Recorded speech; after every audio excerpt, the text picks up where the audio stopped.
વેસુ જોલી 4 રસ્તા પર દુઃખદ ઘટના બની હતી, જેમાં કાર ચાલકે ઓટો રિક્ષાને ધડાકાભેર ટક્કર મારતા 1.5 વર્ષની માસૂમનું કરુણ મોત નીપજ્યું હતું, જ્યારે અન્ય 4 લોકો ગંભીર રીતે ઘાયલ થયા હતા. તો આ સમગ્ર ઘટનાના હચમચાવતા દ્રશ્યો સીસીટીવીમાં કેદ થયા હતા. હાલ તો અકસ્માત બાદ લોકો દ્વારા કાર ચાલકને પકડી પોલીસના હવાલે કરાયો હતો. સુરતના ભટાર આઝાદનગર વિસ્તારમાં રહેતા યોગેશ નિકાળજે કલરકામ કરીને પરિવારનું ગુજરાન ચલાવે છે.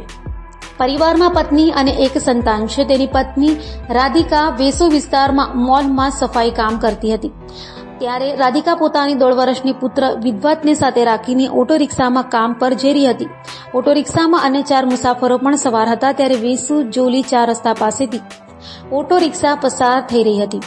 એ સમયે ન્યૂ વીઆઈપી રોડ તરફથી આવી રહેલી કાર પાછળથી ધડાકાભેર અથડાઈ હતી, જેના કારણે ઓટો રિક્ષા પલટી ખાઈ ગઈ હતી. અકસ્માતમાં વિદ્વતને ગંભીર ઈજાઓ પહોંચી અને હોસ્પિટલ પહોંચતા પહેલા જ તબીબોએ તેને મૃત જાહેર કરી હતી. બાકીના 4 ઈજાગ્રસ્તોને સારવાર માટે હોસ્પિટલમાં ખસેડવામાં આવ્યા છે.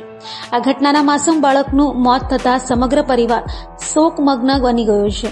વેસુ પોલીસે અકસ્માતનું મોતનો ગુનો નોંધીને કાર્યવાહી હાથ ધરી હતી, જેમાં ઘટના સ્થળે સીસીટીવી ફૂટેજમાં સ્પષ્ટ દેખાઈ રહ્યું છે કે વેસુમાં કાર ચાલક નબીરા ઓટો રિક્ષાને પાછળથી ટક્કર મારતા રિક્ષા ચાલક સ્ટીયરિંગ પરથી કાબુ ગુમાવી દે છે અને રિક્ષા ડિવાઈડરના રેલિંગ સાથે અથડાઈ પલટી જાય છે, જેથી વેસુ પોલીસ તાત્કાલિક કામગીરી હાથ ધરી કાર ડિટેન કરી ચાલક ક્રિસ કેજરીવાલની ધરપકડ કરી હતી. તો આ અંગે વેસુ પીઆઈ જે.આઈ. પટેલે જણાવ્યું હતું કે વેસુ જોરલી પાર્ટી પ્લોટ પાસે કાર અને ઓટો રિક્ષા વચ્ચે અકસ્માત સર્જાયો હતો. રિક્ષા ચાલકે સ્ટીયરિંગ પરથી કાબુ ગુમાવતા અકસ્માત સર્જાયો છે. 1.5 વર્ષની બાળકનું સારવાર દરમિયાન મોત નીપજ્યું છે. કાર ચાલક ક્રિસ કેજરીવાલની ધરપકડ કરાઈ છે. વધુમાં તેમણે જણાવ્યું હતું કે સીસીટીવી ફૂટેજના આધારે પૂરતા પુરાવા મળ્યા છે કે કાર પાછળથી ઓટો રિક્ષાને અથડાઈ હતી.